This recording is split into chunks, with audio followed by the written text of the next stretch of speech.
Hello everyone, আসসালামু আলাইকুম। সবাইকে স্বাগত জানাচ্ছি ভুবনস মম চ্যানেলের নতুন একটি ভিডিওতে। আশা করি আজকের ভিডিওটি আপনাদের সবার ভালো লাগবে। ভিডিওর এই অংশটুকু ছিল গতকালকের। তো শীতের কাপড় আমি সবগুলি রোদে দিয়েছিলাম। আর এবার তো আসলে তেমন শীত পড়ে নাই, শীতের কাপড় কিন্তু সবগুলি ইউজও করা হয় নাই। তো যেগুলি ইউজ করা হয় নাই সেগুলো রোদে দিছি, আর যেগুলা ইউজ করা হয়েছে সেগুলি সব ধুয়ে নিছি, পরে ভালোভাবে রোদে শুকিয়ে নিছি। আর ভাবলাম যে রোজা আসার আগেই এই কাজটা সেরে ফেলি, শীতের কাপড়গুলি গুছাই ফেলি। তো এজন্যই সবগুলি কাপড়ই রোদে দিয়েছিলাম। আর এখন এই যে সবগুলি ভাঁজ করে নিছি, সবগুলি শীতের কাপড়ই আলমারিতে রাইখা দিলাম। তো রাখা শেষ। এই পাশটাতে রাখছি শীতের কাপড়, আর আলমারির ওই পাশটাতে রাখছি কম্বল, কাঁথা এগুলা। তো আসলে এই পাটটা কিন্তু খোলা যায় না সব সময়। তো আমার যে প্লাস্টিকের এই ওয়ার্ড্রোবটা আছে, এটার কারণে কিন্তু এই পাটটা খোলা যায় না। আর এই পার্টটা খোলা যায় না দেখেই এইখানে কাঁথা কম্বল এগুলো রাখছি, কারণ এগুলো তো আর সব সময় প্রয়োজন পড়ে না, এই আর কি। আজকে তো ফার্স্ট রোজা, তো এই রোজা আসার আগেই এজন্য আমি গতকালকে এই শীতের কাপড়গুলি গুছাই ফেলছি, কারণ রোজা রেখে এগুলি আবার গুছানোটা ঝামেলা মনে হবে, এই কারণে। তো কাপড় গুছিয়ে তারপরে গতকাল সন্ধ্যায় আমি আর আমার ছেলে গিয়েছিলাম একটু স্বপ্ন থেকে টুকিটাকি কিছু বাজার ছিল, সেই বাজারগুলা করার জন্যই গিয়েছিলাম।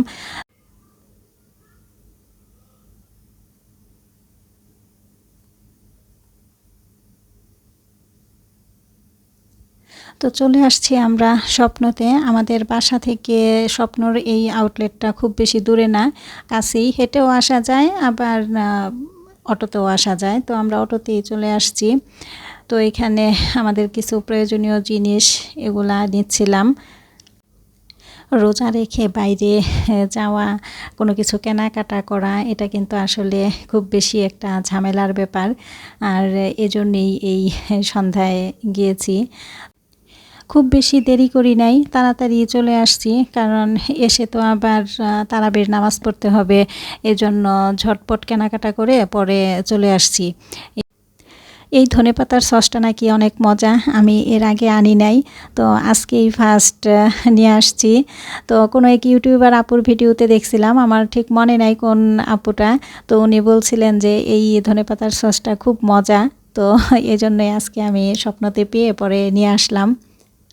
তো সবগুলি বাজার আমি গুছায় ফেলছি, একটু তাড়াতাড়ি করতেছিলাম কাজগুলি, কারণ কাজ শেষ করে পরে হালকা পাতলা একটু রান্না করতে হবে, নামাজ পড়তে হবে। তো এজন্যই সবগুলি কাজ খুব তাড়াতাড়ি করতেছিলাম। তো গোছানো শেষ, রেখে দিলাম সব কিছু। এখানে দুধ চাল করতেছি, একটা পুডিং বানাবো।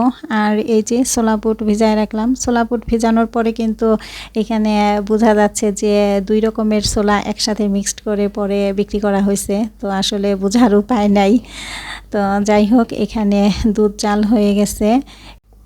এখানে বাটিতে ক্যারামেলটাও সেট হয়ে গেছে। তো এখন দুধটা দিয়ে দিলাম, এখন বসাই দিব পুডিংটা। তো পুডিংটা হয়ে যাওয়ার পরে এই যে নামায় নিয়ে আসছি। তো ঠান্ডা হলে পরে ফ্রিজে রাখবো, এখন এভাবেই থাকুক। আর এখন সেহরির জন্য হালকা একটু রান্না করব, একেবারেই অল্প একটু রান্না করব। এই যে দেখেন কতটুকু মাংস নিছি, আর 4 পিস আলু নিছি। এইটুকু তরকারিতেই হয়ে যাবে, দেখা যাবে এইটুকু তরকারি আবার থেকেও যাবে, সম্পূর্ণ খাওয়াও হবে না। তো আসলে বেশি রান্না করে লাভ কি যদি খাওয়া না হয়। তো এজন্যই অল্প করে একটু রান্না করলাম। আর সেহরিতে সাধারণত দইটা রাখি, দইটা আমরা সবাই সেহরিতে একটু দই খাই, দই দিয়ে কলা দিয়ে ভাতটা খাই বা চিড়া খাই, এটা সবারই খুব পছন্দ। তো এখানে এই যে আড়ঙের টক দইটা আনা হয়েছে। তো এখান থেকে আমার ছেলে আবার একটু খেয়েও ফেলছে। তো ও আবার একটা ছোট কাপ দইও নিয়ে আসছে, ওটা আবার মিষ্টি। আমি কিন্তু সবসময় ঘরেই দই তৈরি করি। তো দই করার জন্য যে বাড়তি দুধটা লাগবে সেটা আজকে আমার ছিল না ঘরে, এজন্যই বাইরে থেকে কিনে আনা। আর এখন হচ্ছে আজকে সকালবেলা। তো সবাইকে শুভ সকাল, সবাইকে পবিত্র মাহে রমজানের শুভেচ্ছা। তো পুডিংটা যে রাতে বানাইছিলাম সেটা তো একেবারে ঠান্ডা হয়ে গেছে সকালবেলা। তো এখন ফ্রিজে রেখে দিলাম পুডিংটা। আর এখানে ছোলা বুটও ভিজে গেছে, তো ছোলা বুটটা এখন সিদ্ধ করে নেব। সুন্দরভাবেই ভিজে গেছে। আর ছেলের তো স্কুল বন্ধ, কিন্তু ছেলের তো প্রাইভেট আছে, ও এখন প্রাইভেটে চলে যাচ্ছে। রোজার মধ্যে সব টিচাররাই প্রাইভেটটা সকালবেলা নিয়ে আসছে, তো বিকালে কোনো পড়া নাই, সব পড়াই এখন সকালবেলা। তো ও চলে যাওয়ার পরে এরপরে ছোলা বুট সিদ্ধ করতে দিয়ে আমি কিন্তু অনেকক্ষণ কোরআন শরীফ পড়ে নেই, কারণ কাজ যতই করি না কেন ইবাদত তো করতে হবে। আসলে আমাদের ভাগ্য ভালো, আমরা যারা এই রোজার মাসটা পাইছি, তো যতটুকু সম্ভব চেষ্টা করব এই রোজার মাসে বেশি বেশি ইবাদত করার। এখানে আমি আলু চপটা রেডি করে নিতেছি। আলু চপের মধ্যে এখানে ভাজা পাঁচফোড়নের ফাঁকি, এরপরে শুকনা মরিচের গুঁড়া আর পেঁয়াজ বেরেস্তা এই দিয়ে আলু চপটা রেডি করে নিলাম। তো আলু চপটা বানানো হয়ে গেছে, একটা একটা করে বানিয়ে নিতেছি। সবগুলি বানানো হয়ে গেছে, অল্প করেই বানাবো, আজকে 4টা ভাজবো আর বাকিটা রেখে দিব, কারণ আসলে এত বেশি কিন্তু খাওয়া হয় না। তো এখন হচ্ছে আসর নামাজ পড়ে তারপরে আবার রান্নাঘরে আসছি, এখন ইফতারটা রেডি করব। আর কালকে যে পুডিং বানাইছিলাম, তো সেই পুডিংটা এখন আমি বক্স থেকে খুলে নিচ্ছি। পুডিংটা কিন্তু খুব সুন্দর হয়েছে, মাশাআল্লাহ অনেক বেশি সুন্দর হয়েছে। তো পুডিংয়ের যে এই যে পানিটা নিচে জমা হয়, এই পানিটা কিন্তু আমার ছেলের অনেক বেশি পছন্দ। ও দেখা যাবে এই পানিটা খাবে আর বলবে যে আম্মু আমার কাছে খুব ভালো লাগতেছে। তো আমি এই যে আস্তে আস্তে সব কিছু করে নিতেছি। তো ছোলা বুটটা হয়ে গেছে, ছোলা বুটটা এখন নামায়ে ফেলবো। এরপরে এই যে আলু চপটা করতেছি।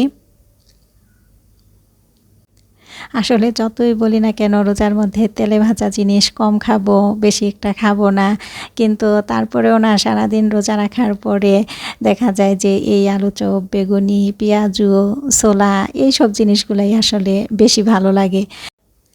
আজকে প্রথম রোজা, এই জন্য আলু চপ, বেগুনি, পেঁয়াজু, ছোলা সব কিছুই অল্প অল্প করে করলাম।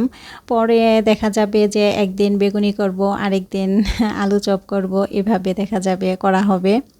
তো আলু চপ ভাজা হয়ে গেছে, এরপরে এখন এই যে বেগুনিটাও কিন্তু ভাজা হয়ে গেছে, উঠাই নিলাম। এখন পেঁয়াজও দিয়ে দিলাম।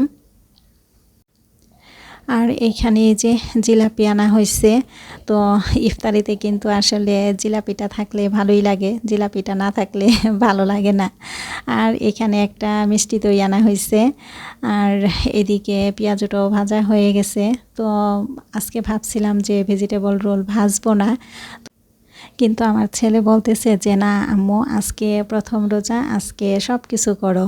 তো এই 3টা ভেজিটেবল রোলই ছিল ডিপ ফ্রিজে, পরে বের করে এখন ভেজে নিতেছি। আর আমি তো ভেজে ভেজে সব কিছু দিতেছি, আর আমার ছেলে এখানে সব কিছু এনে রেডি করতেছে, টেবিলে ইফতার সাজাইতেছে, ট্যাং দিয়ে শরবত করতেছে। আমার এই লক্ষ্মী বাবাটাও কিন্তু রোজা রাখছে, ও কিন্তু ক্লাস 5 থেকে রোজা রাখে, ও কখনোই এই পর্যন্ত আর রোজা ভাঙে নাই। তো এবারও যাতে সবগুলি রোজা করতে পারে, আমার বাবাটার জন্য সবাই দোয়া করবেন। আমার কাছে খুব ভালো লাগতেছে, আমি সব কিছু ভেজে দিতেছি, রেডি করে দিতেছি, ও টেবিলে এনে সব সাজাইতেছে, ইফতার রেডি করতেছে।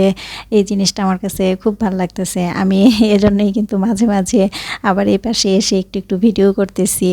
আসলে সব ছেলেরা কিন্তু এটা করে না, কিন্তু আমার বাবাটা মাশাআল্লাহ এই জিনিসটা করে, সব কিছু আমাকে হেল্প করে, সব কাজেই হেল্প করে। তো এখানে যে জিলাপি আনছে, জিলাপিটা প্লেটে রাখতেছে। তো সব কিছু সাজানো গুছানো শেষ।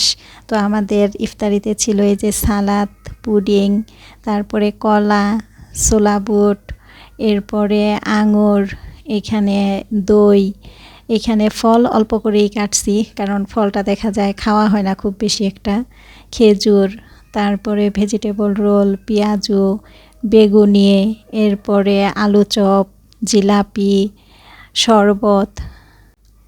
আর পেঁয়াজু বেগুনি আলু চপ এগুলি খাওয়ার জন্য রাখা হয়েছে ধনেপাতার সস আর রসুনের সস। তো এই ছিল আজকে আমাদের প্রথম দিনের ইফতারের আয়োজন। আর ইফতার সামনে নিয়ে এখন এই যে বসে আছি আর দোয়া পড়তেছি, কারণ ইফতারের আগ মুহূর্তের দোয়া কিন্তু আল্লাহ কবুল করেন। আজান দিয়ে দিবে, ইফতারের সময় হয়ে গেছে।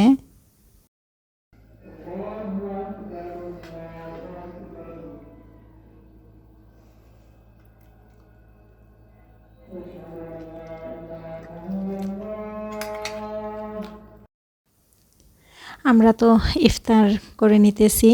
তো ইফতার করতে করতেই প্রিয় দর্শক আপনাদের কাছ থেকে বিদায় নিয়ে নিব। আজকের ভিডিওটি এই পর্যন্তই। দেখা হবে অন্য একদিন নতুন একটি ভিডিও নিয়ে। আশা করি সে পর্যন্ত সবাই ভালো থাকবেন, সুস্থ থাকবেন। আল্লাহ হাফেজ। আসসালামু আলাইকুম।